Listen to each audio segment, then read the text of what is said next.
संकल्प, मुलांच्या समोर नवरा बायकोनी भांडायचं नाही. मुलांच्यावर मानसिक परिणाम अत्यंत वाईट होतात. तुम्हाला एकमेकांना शिव्या घालायच्यात ना, पोरं झोपल्यानंतर बेडरूमचं दार बंद करा आणि डोकी फोडा, पण पोरांच्या समोर नाही. पोरांच्या समोर अतिरेकी प्रेम पण करायचं नाही आणि पोरांच्या समोर भांडायचं पण नाही. दोन्ही मर्यादा. आणि खरंच ते मोबाईल जरा बेताने वापरा बरं का. सगळेच फार अवघड झाले ते मोबाईलमुळे.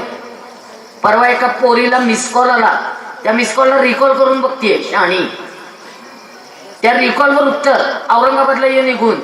कोण आहे माणूस, काय करतोय, कशाला बोलवलंय, काही नाही. आली औरंगाबादला खोटं सांगून वडिलांना. रात्री 2:30 वाजता ती औरंगाबाद स्टँडला उतरली आहे.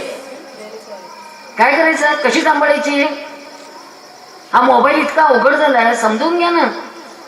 आणि मी तरी म्हणते ना, ते व्हॉट्सअप येते सगळं, Facebook, connect with me on Facebook. अरे कोण आहे, कुणाशी कनेक्ट होणार आहेस तू. बायकांनो, आणि खरं सांगू काही चॅटिंग बिटिंग प्रकरण खरंच नको, खूप अवघड आहे. काही खरं नाही त्याच्यात. मी तर व्हॉट्सअप वापरत नाही, कारण का मी व्हॉट्सअप वापरला तर मला प्रचंड त्रास होणार आहे, मला माहिती आहे. मी नाही वापरत. कुठे चॅटिंग करायला वेळ आहे. आणि एक गोष्ट बोलू,